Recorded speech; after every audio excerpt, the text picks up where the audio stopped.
Good morning students. SN. Bose physics academy में आप सभी का स्वागत है। और आज की क्लास में हम डिस्कस करने वाले हैं बीएससी फाइनल ईयर के जो इम्पोर्टेंट क्वेश्चन है वो। तो आपका टाइम टेबल आ चुका है और आपने सेकेंड ईयर में पेपर दिए हैं, तो आपको ध्यान में भी ये पेपर का पैटर्न क्या है। टोटल क्वेश्चन कितने आने हैं? 8 क्वेश्चन आने हैं। 1.5 घंटे का पेपर अपना होना है और अटेम्प्ट कितने करने हैं? 3 क्वेश्चन करने हैं। ठीक है, तो 8 क्वेश्चन आने, रेंडमली कोई से भी अटेम्प्ट कर सकते हैं। आपके यूनिटों का और वो सारा का सारा सिस्टम हट चुका है, जैसे आपने पिछली बार पेपर दिया था। 1.5 घंटे का ये आपका पेपर रहेगा और टाइम डेट कब है? 7/6, यानी 7 तारीख को आपका पहला पेपर है वो होना है। पहला और दूसरा दोनों पेपर 3 घंटे में होने, इसलिए सिलेक्टेड काम आपको करना होगा। और इसके अंदर देखो, एक यूनिट अगर प्रॉपर कर ली तो उससे क्वेश्चन कितने आएंगे आपके? 2 क्वेश्चन आ जाएंगे। तो 2 क्वेश्चन तो भाई 3 में से एक यूनिट ही तुम्हारी दे रही है, एक क्वेश्चन और कहीं से चूज कर लो आप। ठीक है, इसका मतलब है कि 4 यूनिटों में से अगर 2 यूनिट में प्रॉपर तैयार कर लेता हूँ तो मेरा 100% सिलेबस है वो कवर अप होगा। मुझे 20 में से 20 नंबर मिल जाएंगे, क्योंकि आपका जो ये पेपर होना वो कितने का होना है? 20 नंबर का ही होना है। बाकी यूनिवर्सिटी जाने क्या करेगी, कैसे करेगी। ठीक है, तो ये अपना रहेगा 8 क्वेश्चन है। तो अपन ज़्यादा न बात करते हुए सीधे चलते हैं क्वेश्चंस के ऊपर। फिजिक्स में एक बात याद रखना कि यूनिटों से काम नहीं चलता, बुक से काम नहीं चलता, आंसर के साथ में बुक क्वेश्चन भी आपको याद रखने हैं, किस क्वेश्चन में क्या करना है। ठीक है, इतना अगर आपको ध्यान में है तो आपका 100% क्वेश्चन है वो सही होगा ही। तो चलते हैं पहली यूनिट के ऊपर। पेपर फर्स्ट है आपका क्वांटम, और इसके अंदर देखो, एक जैसे पिछली बार आपने पेपर दिए थे तो उसके अंदर ये स्थिति थी question first part A part B, और ये जो था आपका 4.5 का था और ये कितने का था? 4.5 6.5, 2 नंबर का ये क्वेश्चन था। इस प्रकार से ये रहता है। ठीक है ना, बाकी एग्जामिनर पर डिपेंड है। अगर बड़ा क्वेश्चन है तो 6.5 का एक भी कर सकता है, आप उसको चैलेंज नहीं कर सकते हो। ठीक है, तो अपन इस हिसाब से तैयारी करके चले, क्योंकि अपना 4.5 के साथ में 2 नंबर का ये छोटू भी तो है, तो इसकी भी तैयारी अपन करें। ठीक है, तो पहले अपन देखते हैं कि सबसे पहला जो है यूनिट है उसके अंदर क्या क्या अपने को पढ़ना है। तो इसमें शॉर्ट क्वेश्चन की बात करें तो स्पेक्ट्रमी वितरण वक्र, कृष्णिका विकिरण अपन कह सकते हैं। किसका स्पेक्ट्रमी वक्र है? तो कृष्णिका होती है ना काली वस्तु, तो स्पेक्ट्रम में वितरण वक्र लगभग अपन कहे तो इस प्रकार से अपने को प्राप्त होता है। ठीक है, तो इस वक्र की व्याख्या है वो करनी है, और इसमें रेले जीन्स का नियम, वीन का नियम, ये अपने को पूछा जाता है। डी ब्रोगली है, उसके बारे में पूछा है, द्वैत सिद्धांत होता है। ठीक है ना, तो जो जैसे प्रकाश का द्वैत प्रभाव होता है, ऐसे तरंगों की द्वैत प्रकृति किसने बताई थी? डी ब्रोगली ने बताई थी। और एक प्रकाश विद्युत प्रभाव क्या होता है? तो प्रकाश होता है, प्रकाश आपतित होता है तो उससे विद्युत का जनरेशन होता है, तो वो क्या होता है? आपका प्रकाश विद्युत प्रभाव होता है। तो ये तो शॉर्ट क्वेश्चन की बात करें तो ये तीनों तो शॉर्ट क्वेश्चन में मैंने डाले, 4 क्वेश्चन हो गए। प्रकाश विद्युत पढ़ा भी आ सकता है। अब आते हैं अपन बड़े क्वेश्चन के अंदर। तो एक तो प्लांक की क्वांटम परिकल्पना, ऊर्जा वितरण नियम आपका दे रखा है। ठीक है, दूसरा है कॉम्पटन प्रभाव। तो प्लांक की क्वांटम परिकल्पना तो क्या है? E बराबर h में होती है। ठीक है, तो हाइपोथेसिस और ये बड़ा क्वेश्चन आपका है। कॉम्पटन प्रभाव, डेल लैम्डा, अधिकतम तरंग दैर्ध्य का विस्थापन कितना होता है? तो ये अपने को प्रूव करना रहता है। ठीक है, कॉम्पटन प्रभाव अच्छा क्वेश्चन है। हाइजेनबर्ग का सिद्धांत सबसे ज्यादा पूछा जाने वाला क्वेश्चन है। रेयर केसेज ही है कि एग्जामिनर इसको टच नहीं करे, बाकी तो फर्स्ट यूनिट में से तो कंफर्म आना ही रहता है।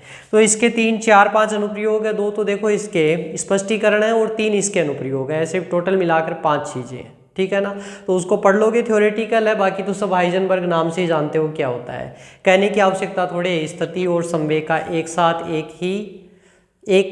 एक ही समय में एक ही दिशा में यथार्थ निर्धारण संभव नहीं है। ये क्या कहलाता है? आपका हाइजेनबर्ग कहलाता है।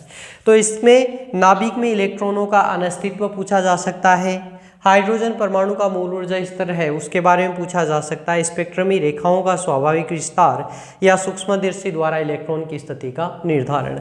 तो ये अपना एक पार्ट यानी एक साइड का हो गया। इसमें से सिंगल क्वेश्चन है वो आपको मिल जाएगा। एक क्वेश्चन इनमें से यानी 1 2 3 क्वेश्चनों में से एक है वो मिल जाएगा। ठीक, और इधर तो एरनफेस्ट की 2 प्रमेय हैं। एरनफेस्ट की 2 प्रमेय हैं, फर्स्ट और सेकंड। ये आपको पढ़नी पड़ेगी, बड़े क्वेश्चन हैं। अगर स्किप करना चाहो तो पूरा पार्ट स्किप कर दो चाहिए तो। ठीक है।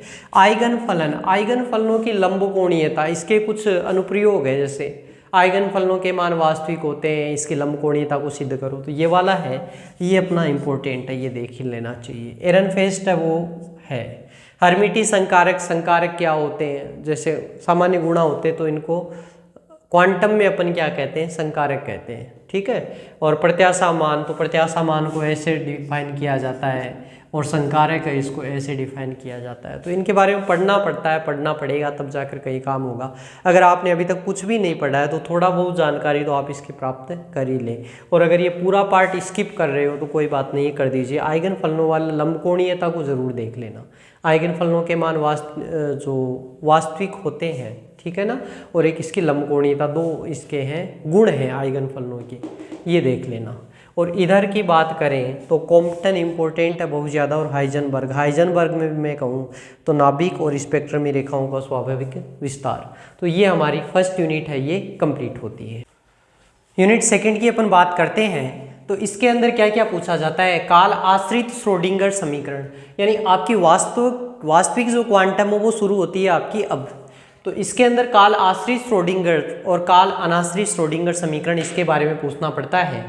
दोनों अलग अलग क्वेश्चन है, ठीक है, दोनों के लिए बड़े क्वेश्चन के लिए पूछा जाता है। एक विमीय विभव बॉक्स में गतिशील कण के लिए आइगन मान, एक विमीय विभव बॉक्स में, ठीक है ना, तो उसके लिए गतिशील कण के लिए आइगन मान पूछा जाता है। दूसरा, एक दिशा न होकर तीन दिशाएं हो, तो त्रिविमीय विभव बॉक्स में गतिशील कण के लिए आइगन मान है वो भी पूछा जाता है। ये आपका एक अलग क्वेश्चन हो गया, एक विमीय का अलग हो गया, त्रिविमीय का अलग हो गया।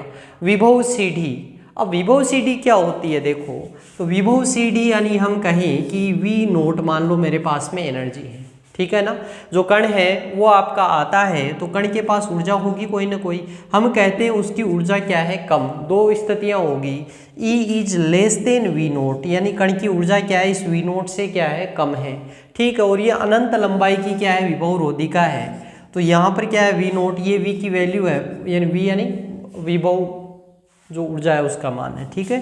तो ये वी यहाँ पर कितना है, 0 है, ये वी नोट है। कण की ऊर्जा पहले क्या है, लेस देन वी नोट है। तो दो केसेस होंगे, is less than we naught और is greater than we naught, ठीक है ना।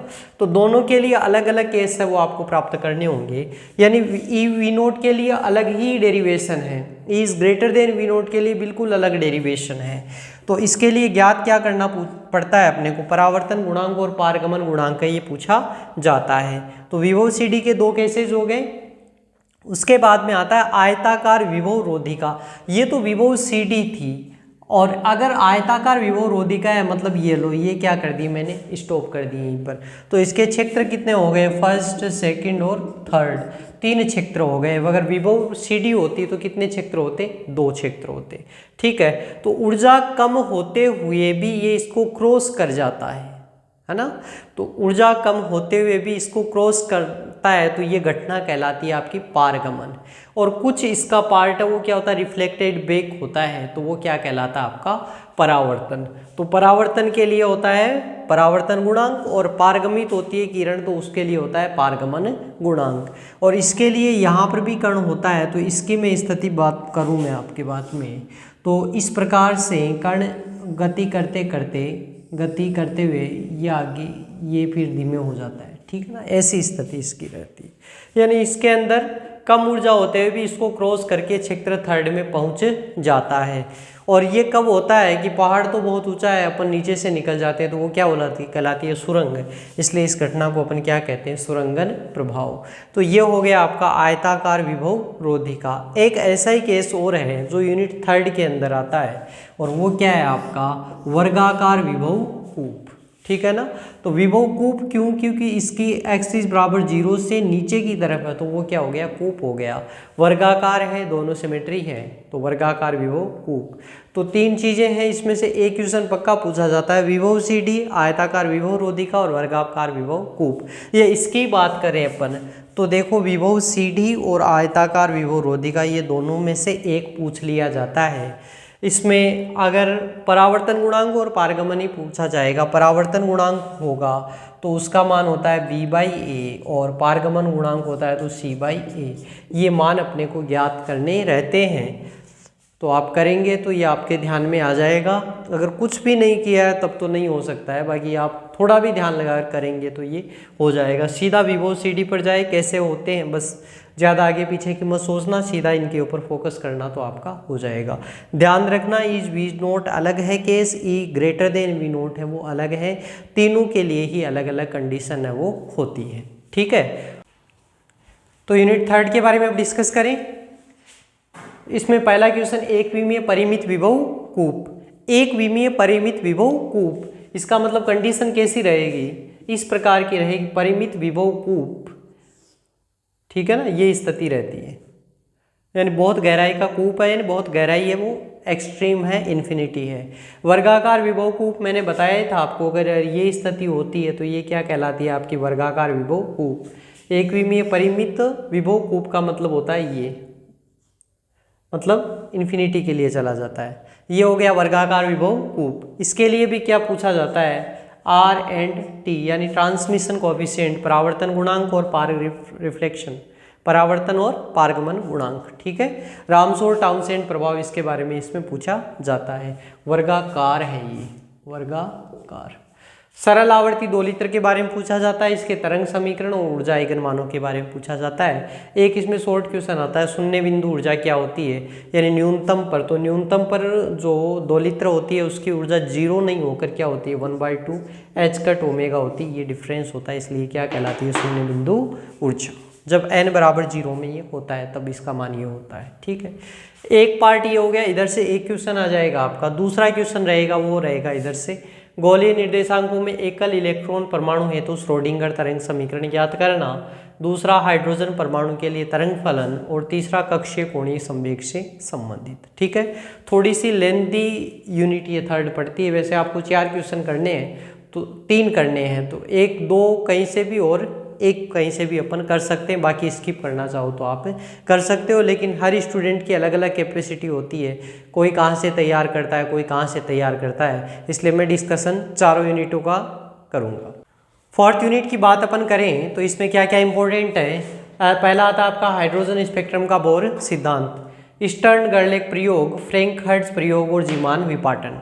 शॉर्ट क्वेश्चन की बात करें तो इलेक्ट्रॉन प्रचक्रण, प्रचक्रण कक्षा युग्मन। ठीक है, और इसके अलावा एक पार्ट और है, एक तो स्पेक्ट्रोस्कोपी का बड़ा क्वेश्चन आता है भाई, सिंगल बीम स्पेक्ट्रोस्कोपी, बहुत कम पूछा हुआ है, 1 2 बार पूछा हुआ है अभी तक। समस्थानिक प्रभाव इन रोटेशनल, और दृढ़ घूर्णक रिजिड रोटेटर होता है, उसके बारे में पूछा जाता है। रोटेशनल स्पेक्ट्रा, वाइब्रेशनल स्पेक्ट्रा, यानी रोटेशनल घूर्णी और वाइब्रेशनल कंपन। ठीक है ना, तो इन दोनों के बारे में भी पूछा जाता है। शॉर्ट क्वेश्चन लगभग ये हैं सारे। तो अब देखो चारों यूनिटों की बात हो चुकी है। अब भी किसी को लगता है कि मुझे कुछ नहीं आ रहा, मैं कैसे पेपर पास करूंगा, तो मैं तो उसको कहूँगा कि भैया अगर क्वांटम के नाम से ही डर लगता है तो पास तो तुम्हें करना पड़ेगा, फाइनल ईयर है। और इसमें एक बेटर सा काम है, एक तो फर्स्ट यूनिट का जो फर्स्ट पार्ट मैंने बताया था हाइजेनबर्ग तक, वहाँ तक कर लो, हाइजेनबर्ग बढ़िया से तैयार कर लो, कॉम्पटन कर लो, प्लांक कर लो। ठीक है, एक पार्ट तो वहाँ से हो गया, तो एक क्वेश्चन तो वहाँ से आ जाएगा। एक क्वेश्चन स्टर्न गर्लेक और फ्रैंक हर्ट्ज ये पूछा ही जाता है, दोनों में से या अपन कहें जीमान विपाटन, इन तीनों को बढ़िया तरीके से तैयार कर लो, एक क्वेश्चन यहाँ से आ जाएगा। तो देखो बाकी तो यूनिट वाइज आपको करना पड़ेगा, लेकिन 3 में से एक क्वेश्चन यहाँ की गारंटी ले सकता हूँ मैं, और एक क्वेश्चन आपका वहाँ की गारंटी, तो 2 क्वेश्चन तो वहाँ से हो गए। और तीसरा क्वेश्चन हो गया आपका आयताकार विभव रोधी का, ठीक है, या वर्गाकार विभव कूप, नहीं तो विभव CD, इनमें से एक पक्का पूछ लिया जाएगा। तो 3 जगह से 3 क्वेश्चन तैयार कर ले, बढ़िया से आपका काम है वो बन जाएगा। ठीक है ना, और गुरुजी को बाद में थैंक्स कह देना। तो ये अपना फर्स्ट पेपर है वो हो चुका है क्वांटम का। अब मिलते हैं अपन नेक्स्ट वीडियो के अंदर सेकंड पेपर के लिए। All the best for your exam.